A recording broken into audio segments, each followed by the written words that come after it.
Welcome to my Expat Stories. This one's about addiction. Not drugs, not alcohol. Well, alcohol too. But the real addiction is the obsession, the fetish, the thing that consumes you, that organises your life, that costs you money and health and years, literal years. Because when the doctor says 5 years maximum, when your liver's failing, when you're dying, and you still can't stop, that's not preference anymore. That's not appreciation. That's addiction. Pure addiction, and Larry's dying for it. If you've ever had something consume you completely, hit subscribe, because Larry's about to show you what happens when obsession becomes more important than living, and how SUSO bars in Angeles City are designed specifically for men who can't stop. Here's Larry. Right, I'm Larry, 52, Manchester originally, consultant, work remotely, and I need to tell you about my obsession, about Bianca, about SUSO bars, about how I'm dying. Actually dying. 5 years, the doctor says. Maybe less. Liver cirrhosis. From drinking. From nightly drinking for 2 years. At the bars, the SUSO bars, Fields Avenue, Angeles City. About how £64,000 and 2 years of feeding my fetish has given me a death sentence. About how Bianca left. Got married. Had a baby. Moved on with her life. And I'm still going. Every night. Different girls now. But still going, still touching, still worshipping, still drinking, still dying, because I can't stop. The addiction won't let me stop. The obsession is stronger than the fear of death. Let me start at the beginning, with the fetish. With discovering Philippines, had an industry for it. With finding the bars. I've always had a thing for breasts. Always. Since puberty. Not unusual. Most men like breasts, but for me it's different. It's not just appreciation, it's obsession. It's focus, it's the thing. In UK I managed it, quietly. OnlyFans subscriptions. Breast-focused content. 100 to 200 quid monthly. Reasonable, controlled, harmless. My ex-wife knew. Tolerated it. As long as it's just looking. It was just looking. For years. Just looking. Just managing. Just living with the obsession without letting it consume. Then I retired early. 50. Redundancy package from the IT firm. Decent payout. I wanted somewhere warm, somewhere cheap, somewhere I could work remotely and live well. Philippines fit. I chose Manila first. Too big, too chaotic, too polluted.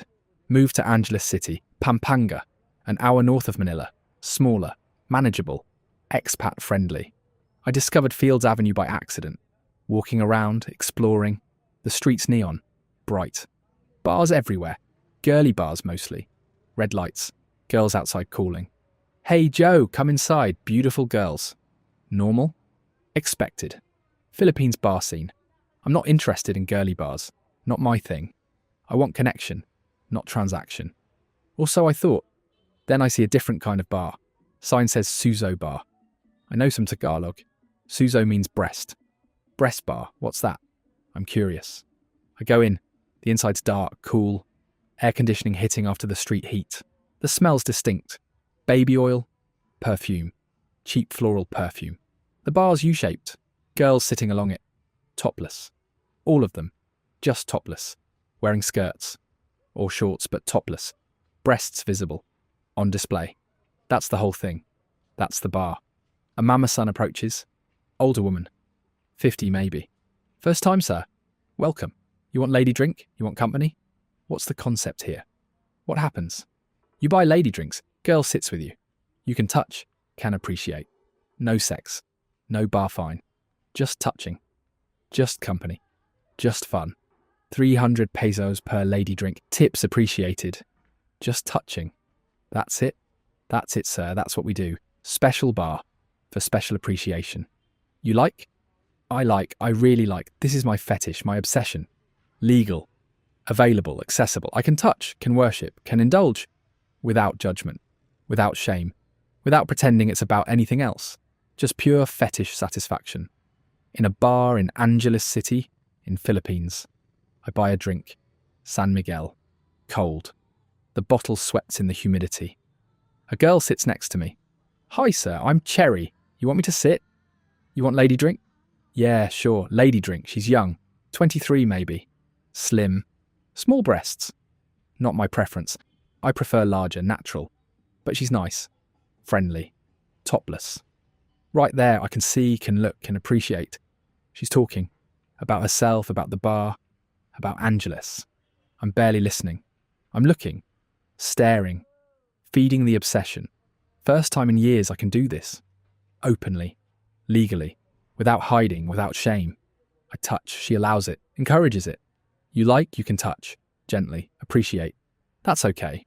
Her skin's soft, warm. The baby oil makes it smooth, slippery. My hands are shaking. Not from nervousness, from excitement, from the fetish being fed, from the obsession being satisfied. This is what I've wanted, what I've needed, what I've managed and controlled and suppressed. Now available for 300 pesos per drink, for tips, for sitting in a bar in Angeles City. I go back the next night, and the next, and the next. 3 times that first week. Different girls each time. Learning the system, learning the culture, learning which girls have what. Small, medium, large, natural, enhanced. Everyone's different. Everyone's available. Everyone's there for the same reason. To be appreciated, to be touched, to feed the obsession of men like me. Then I meet Bianca. Week 2, Tuesday night. She's new. First week at the bar, 24 years old. From Pampanga. Local girl. And she's perfect. Absolutely perfect. For my fetish. Natural. Large. Exactly what I've fantasized about for decades. Exactly what I've looked at online. Exactly what I've wanted to touch. And here she is. Real. Available in the bar. Hi sir, I'm Bianca. You want company? Yeah, absolutely. Sit, please. She sits. I buy her a lady drink. Then another. Then another. I'm buying drinks, tipping, talking, but mostly looking, mostly appreciating, mostly touching. She's patient, understanding. You really like breasts, yeah? It's okay, that's why we're here, that's what the bar is for. You can appreciate, you can enjoy. How much for VIP? Private room? 5,000 pesos. 30 minutes private, just us. You can appreciate more, no rush, no interruptions. I pay. We go to the back. Private room, small couch, dim lighting, more intimate, more focused. 30 minutes, just her, just me, just the fetish, just pure satisfaction. No sex, she's clear. No sex, sir, just appreciation, just touching. That's the deal. That's all I want, that's all I need, just this. Just her. Just feeding the obsession. I become a regular. Bianca's regular. 3 nights a week. Tuesday, Thursday, Saturday. Same schedule, same bar. Same girl. She knows when I'm coming. Saves my table. Kuya Larry, you're here. Your table is ready. Your usual? Yeah, usual. San Miguel. And Bianca. 3 months of this, 3 nights weekly. Lady drinks. VIP sessions. Tips.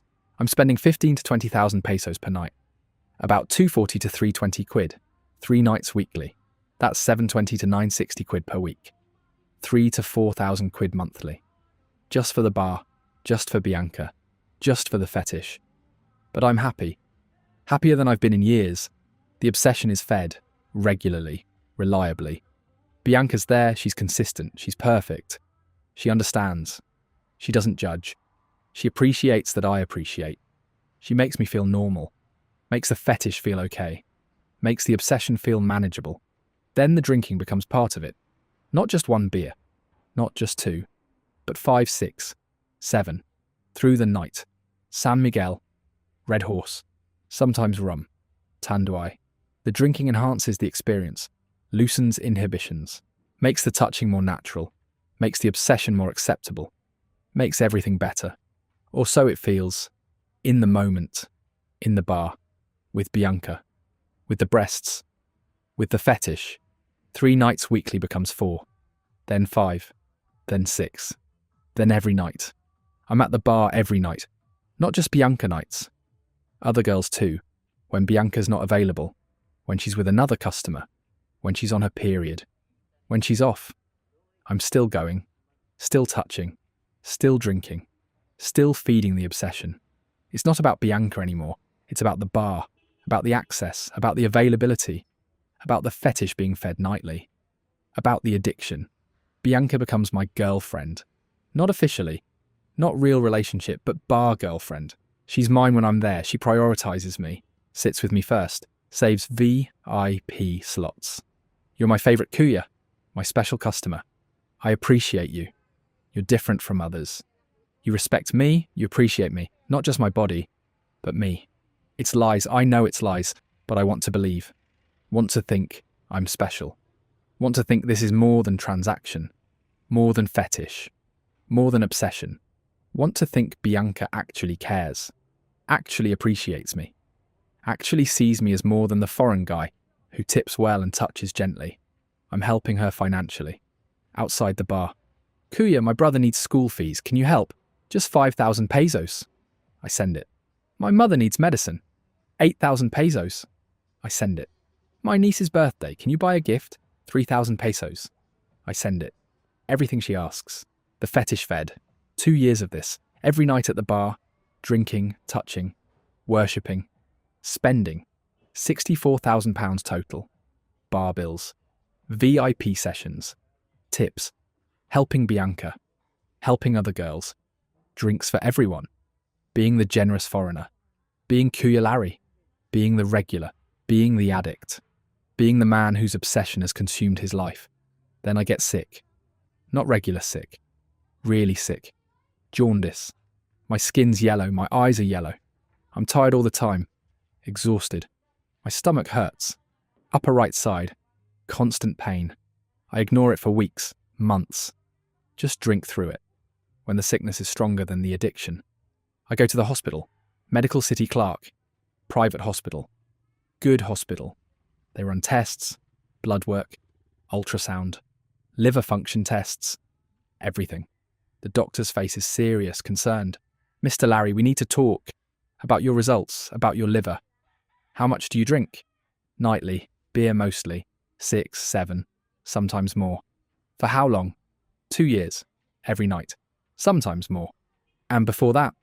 Occasionally, not regular, just social. Mr. Larry, you have cirrhosis, liver cirrhosis. Your liver is scarred, damaged from the alcohol. It's serious, stage 3, approaching stage 4. This is life-threatening. Can it be fixed? Can I get treatment? The damage is permanent, but we can slow progression, stop progression. If you stop drinking, completely, immediately, no alcohol, ever again. If you don't stop, you're looking at 5 years, maybe less. Liver failure, transplant, death, do you understand? 5 years maximum. If you keep drinking. 5 years, maximum. The words echo, loop, repeat. In my head, in my chest, in every heartbeat. 5 years. If I keep drinking. If I keep going to the bars. If I keep feeding the obsession. 5 years, maximum. Then liver failure. Then transplant. Then death. The doctor's clear. The choice is clear. Stop drinking. Live longer. Keep drinking. Die in 5 years, simple. Except it's not simple. Because stopping means stopping the bars, stopping Bianca, stopping the fetish, stopping the only thing that makes me feel alive. Even if continuing is what's killing me. I try to stop. That first week after the diagnosis. I stay home. Don't go to Fields Avenue. Don't go to the bar. Don't see Bianca.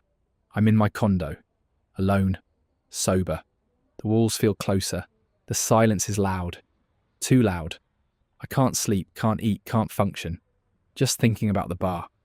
About Bianca. About the touching. About the worship. About the satisfaction. About the obsession unfed. About the addiction screaming. About the need consuming me. Bianca messages. Kuya Larry, where are you? You haven't come. Are you okay? I miss you. I'm sick. Doctor's orders. Can't drink. Can't come to the bar. Oh no, what's wrong? Are you in hospital? Can I visit? No, just need to rest. Need to stop drinking. Doctor says serious. Okay, Kuya. Get well soon. I'll be here when you're better. Waiting for you. Miss you.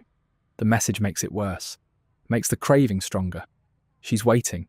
She's there, she's available. Just one night, one visit, one session. Just to see her. Just to touch. Just to feed the obsession one more time. What's one night? What's one drink? What difference does it make? I'm dying anyway. 5 years if I drink. Maybe 10 if I don't. What's 10 years of misery versus 5 years of satisfaction? What's the point of living longer if you're not living? If you're just existing, sober, alone without the thing that makes you feel alive. I last 12 days. 12 days sober, 12 days at home, 12 days of withdrawal. Not alcohol withdrawal. Worse, obsession withdrawal. Fetish withdrawal. The addiction screaming. The need overwhelming. The craving unbearable. On day 13, I break. I go back. Back to Fields Avenue. Back to the bar. Back to Bianca. She's there. Tuesday night. Her regular night. She sees me. Lights up. Runs over. Kuya Larry, you're back. I'm so happy. I missed you so much. She hugs me. Topless hug. Her breasts against my chest. The feeling. The touch. The satisfaction. Immediate. Instant. This is why I came back. This is what I need. This is worth dying for. I'm back at my table. My regular table. San Miguel in front of me. Cold, sweating. I shouldn't drink it. Should order water, Coke. Anything non-alcoholic. But the beer's there. Bianca's there. The bar's there. Everything's familiar. Everything's right. Everything's back to normal. I drink 1 beer, then 2, then 5, then 7. The night passes. The touching happens. The worship continues. The VIP session. The satisfaction. The obsession fed. I'm alive again. Really alive. Not just existing. Actually living. Even if it's killing me. Even if I'm choosing death. Even if the 5-year countdown is back on. The doctor calls. Follow-up appointment. I go. Reluctantly. He runs more tests, checks my levels, looks at results. His face is disappointed. Angry. Mr. Larry, you're still drinking. Your liver enzymes are worse. Higher than last month. You haven't stopped. You're killing yourself. Do you understand? You're actively choosing death. I couldn't stop. I tried. I can't. Can't or won't. There's a difference. You physically can stop. You're choosing not to. Why? What's worth dying for? The bar. The girls, the touching, the obsession. The thing I can't explain to you. The thing you wouldn't understand. The fetish that's consumed me. That's my life. That's what makes living worth it. Without it, what's the point? The point is living Mr. Larry. Living past 5 years, living to 60, 70, 80. Instead of dying at 57. Is the bar worth dying at 57? Yeah. It is, it really is. He's quiet. Then, I can't help you if you won't help yourself. I can prescribe medication, can recommend therapy, can offer support, but if you keep drinking, none of it matters. You're going to die. Young. Painfully. Liver failure is not a good death. Do you understand what that means? Jaundice, ascites, fluid buildup, confusion, bleeding, coma, death. That's your future. In 5 years, maybe less. Is the bar worth that? I don't answer. Because the answer is yes, the bar is worth it. Bianca is worth it. The obsession is worth it. The addiction is worth it. I know it's insane. Know it's irrational. Know it's self-destruction. But I can't stop. Won't stop. The obsession is stronger than the fear of death. The addiction is more powerful than the survival instinct. I'm choosing the bar, choosing Bianca, choosing death. Actively, consciously, deliberately. 6 months after the diagnosis, I'm still going nightly, still drinking, still feeding the obsession. Bianca's still there, still my regular, still perfect, still everything the fetish needs. But she's different lately. Distracted, quiet, not as engaged, not as present. Something's changed. Kuya, I need to tell you something. What's wrong? I'm pregnant. The bar noise fades. The music's muffled. Pregnant? Who? How? My boyfriend. Filipino guy. We've been together 2 years, on and off. He works in Saudi. OFW. He came home. We spent time together. I got pregnant. I'm keeping it. We're getting married. You have a boyfriend. For 2 years. While you've been here. While you've been with me. Kuya, you know this is just work. This is my job. You're my customer. My favourite customer. But you're not my boyfriend. You're not my future. You're the foreign guy who tips well and appreciates me. That's all. I have a real life. A boyfriend. Now a baby. Now a wedding. Now a future. That's separate from here. From the bar. From you. When are you leaving? 2 months. I'll work till I'm showing. Then I'm done. Getting married, having the baby, being a mother, being a wife. Moving on from this, from the bar, from this life. What about me? What about us? Kuya, there is no us. There never was. You're my customer. I'm your entertainment. That's it. I care about you, I appreciate you. But I'm not in love with you. I never was. This is business. And my business here is ending. I'm sorry, but this is my life. My real life, not this. Not the bar, not you. The words cut. Deep, sharp, painful. I knew. Logically I knew.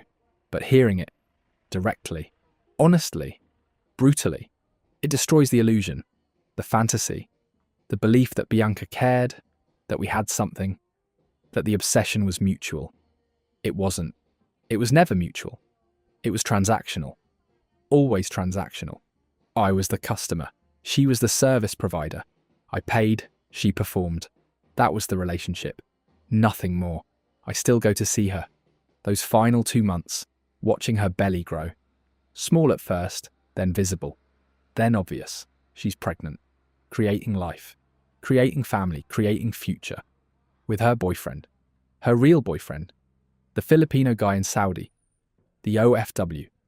The man she's chosen. While I'm the foreign guy. The customer. The one who paid for VIP sessions while she built a real life elsewhere. The one who's dying for breasts while she's living for family. Her last night at the bar. She's leaving, getting married next week, moving to her boyfriend's province, starting fresh. I'm there, her last customer, sitting at my table, San Miguel in front of me, 7th beer, maybe 8th, lost count. She sits with me, one last time. Thank you, Kuya Larry, for being a good customer, for respecting me, for appreciating me. You made working here easier, made the job bearable. I'll remember you. Will you? Will you really? Or will I just be the foreign guy who tipped well? One of hundreds? One of thousands? Just another customer in 2 years of bar work? I'll remember. Promise. You're special. Different. Good man. Just take care of yourself. Stop drinking. Live longer. Find someone real. Have real life. Not just bar. Not just this. You deserve more. This is all I have. This is all I want. Without this, without you, what's left? Then find new girl. Find someone else. Other girls here are good, are beautiful, can appreciate them, can have same thing, just not with me, with someone else. It won't be the same, it can't be the same. You're perfect for the obsession, for the fetish, for what I need. Other girls aren't you. Then I'm sorry, Kuya. I'm sorry I can't be what you need anymore. I'm sorry I'm leaving, but I have to. For my baby, for my future, for my life. Goodbye, Kuya Larry. Take care. She leaves, walks out of the bar. Last time. Final time. I watch her go. Watch the perfect body walk away. Watch the obsession's focus disappear. Watch 2 years of addiction lose its centre. She's gone. Married, pregnant, living real life. While I'm still here at the bar, drinking, dying, alone. I try different girls, Bianca's replacements. They're not the same. Not as perfect. Not as patient. Not as understanding. But they're there, they're available, they're topless, they feed the obsession. Partially. Incompletely. But enough. Enough to keep me coming. Enough to keep me drinking. Enough to keep me dying. My health deteriorates. Year 2 after diagnosis. The jaundice is constant now. Permanent yellow. My stomach's swollen. Ascites. Fluid build-up. My abdomen's distended. Tight. Painful. I look pregnant. Ironic. Bianca was pregnant with life. I'm pregnant with death. With liver failure. With the consequences of addiction. Stage 4 cirrhosis. End stage. You need a transplant. But you won't qualify. You're still drinking. No transplant list accepts active drinkers. You've chosen death. I can't save you from yourself. I know. I accept it. The death sentence. The timeline. The consequence. Because the alternative is stopping. Stopping the bars. Stopping the touching. Stopping the worship. Stopping the obsession. Living sober. Living alone. Living without the thing that makes life worth living. I can't do it. Won't do it. Would rather die satisfied than live empty. Would rather have 2 years with the fetish than 20 without. The addiction's made the choice for me, and I'm accepting it. I'm 54 now. 2 years since diagnosis, 3 years left. Maybe less. Doctor says 2 probably. Body's failing. Jaundice, ascites, fatigue, constant pain, confusion sometimes. The toxins building up, the liver not filtering, the brain suffering. But I still go. Every night. Still to the bars. Still to Fields Avenue. Still touching. Still worshipping. Still drinking.